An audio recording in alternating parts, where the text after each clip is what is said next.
नमस्कार दोस्तों, मैं हूं दीपक चौरसिया। मेरे YouTube चैनल पर आपका स्वागत है। आज हम बात करेंगे सलमान खान और बिश्नोई समाज की शुरू हुई नई तनातनी पर। इससे पहले मैं बता दूं, ब्लैक बक केस में सलमान खान के ऊपर अदालत में मामला चल रहा है और इसी के चलते लॉरेंस बिश्नोई ने ये कसम खाई है, ये दावा किया है, ये घोषणा की है कि वो सलमान खान से ब्लैक बक को मारने का बदला लेकर रहेंगे। हालांकि ये बात 2018 में सामने आई थी। 2018 में एक शूटर को गिरफ्तार किया गया था, जिस शूटर ने कहा था कि लॉरेंस ने उनको जिम्मेदारी दी है कि वो सलमान खान से ब्लैक बक को मारे जाने का बदला लें। दरअसल बिश्नोई समाज पर्यावरण की, जानवरों की पूजा करता है, लेकिन सवाल यहाँ पर ये खड़ा होता है कि क्या लॉरेंस बिश्नोई ने ये सब सलमान खान के ऊपर, ये आरोप सलमान खान के ऊपर लगाकर और उनको मारने की बात कहकर कहीं खुद पब्लिसिटी पाने की कोशिश तो नहीं की है?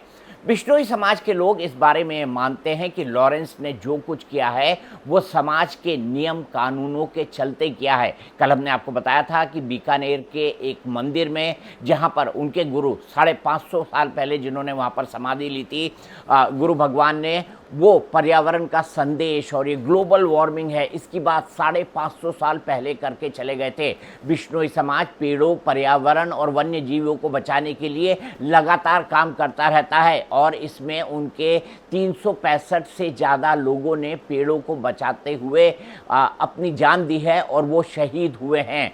हाल ही में सलमान खान के पिता का एक इंटरव्यू आया। इस इंटरव्यू में क्या कहा गया था कि सलमान तो कॉकरोच तक नहीं मार सकता, एक जानवर का शिकार वो कैसे कर सकता है? वो जानवर प्रेमी है। और साथ ही इस धमकी को उन्होंने रंगदारी से जोड़ा था। लेकिन इसके बाद जो बिश्नोई समाज है उसने इस पर कड़ी प्रतिक्रिया दी थी। उन्होंने कहा था कि सलमान खान झूठ बोल रहे हैं। बिश्नोई समाज ने यहाँ तक कहा था कि जिस जानवर के अवशेष मिले क्या वो गलत थे? उन्होंने ये भी कहा कि जो वहाँ पर वेपन पाई गई क्या वो गलत थी? उन्होंने ये भी कहा कि वन विभाग ने जो कार्रवाई की क्या वो गलत थी?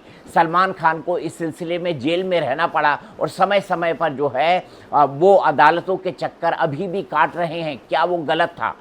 हालांकि सलमान खान ने इस केस में कोर्ट के अंदर क्या कहा है? उन्होंने अपने आप को नॉन गिल्टी बताया है कि मैं इस मामले में गिल्टी नहीं हूं, यानी ब्लैक बक का शिकार उन्होंने नहीं किया है।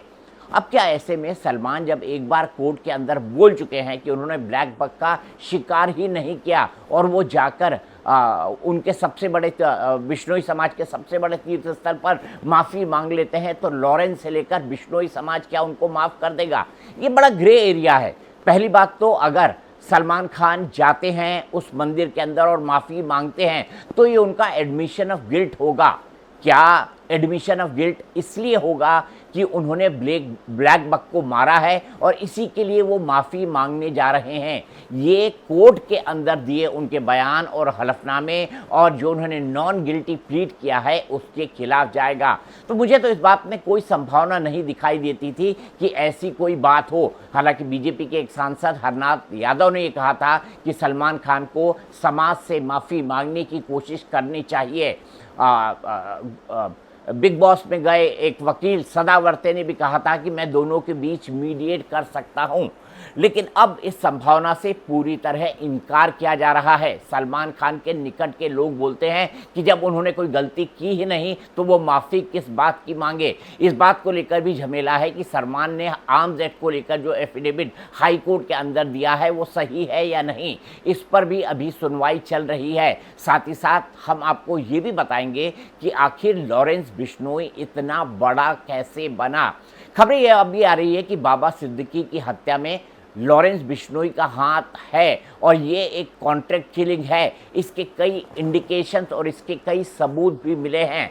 लेकिन बड़ी बात ये कही जा रही है कि बाबा सिद्दीकी की हत्या इसलिए की गई क्योंकि विवाद प्रॉपर्टी का था। क्या उसे इसलिए मारा गया कि वो सलमान खान का दोस्त था? पुलिस वाले अभी इस थ्योरी पर, क्राइम ब्रांच अभी इस थ्योरी पर और काम कर रही है। हालांकि सलमान के नज़दीकी लोगों और उनको परिवार को लगता है कि बाबा सिद्दीकी की जो हत्या हुई है वो एक अलग कारण है और सलमान का मामला उससे बिल्कुल अलग है।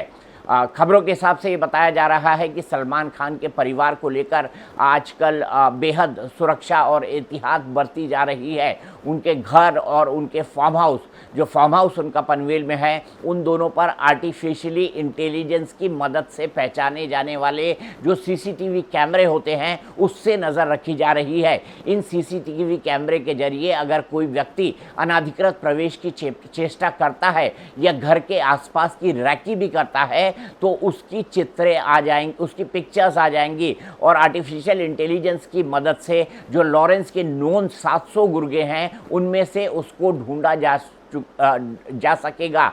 ऐसे तमाम गुर्गों के न केवल फोटोज मंगवाए जा रहे हैं बल्कि उसे मुंबई के डाटाबेस में भरा भी जा रहा है। सलमान खान फिलहाल बिग बॉस शूट कर रहे हैं। आपको पता है मैं भी बिग बॉस OTT 3 का प्रतिभागी था और वीकेंड का वॉर वीकेंड पर ही शूट होता है। शुक्रवार शनिवार ये शूटिंग होती है और अभी के वीकेंड की वार की शूटिंग सलमान कर चुके हैं। एहतियात के तौर पर सलमान के मुख्य सुरक्षा अधिकारी शेरा ने और साथ ही साथ उनको जो Y+ सिक्योरिटी मिली है उसने भी उनकी सुरक्षा के घेरे को बहुत बढ़ा दिया है।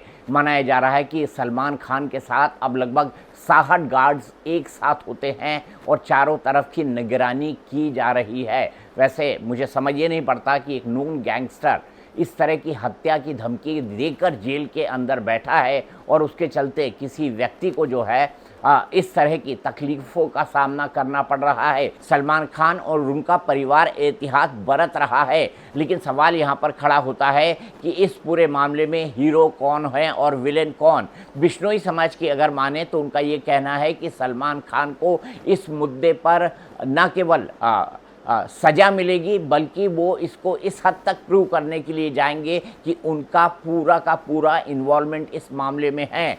बिश्नोई समाज के कुछ गवाह ये भी बताते हैं, नाम न बताने की शर्त पे उनका मानना ये भी है कि उन्हें भी रिश्वत देने की कोशिश की गई थी, लेकिन सभी ने सलमान खान के खिलाफ गवाही दी है। मामला अभी हाईकोर्ट के अंदर चल रहा है और मामले में कई कानूनी पड़ाव को अभी पार करना है, लेकिन एकाएक ये हुआ पूरा मामला बेहद सनसनीखेज सा बन गया है।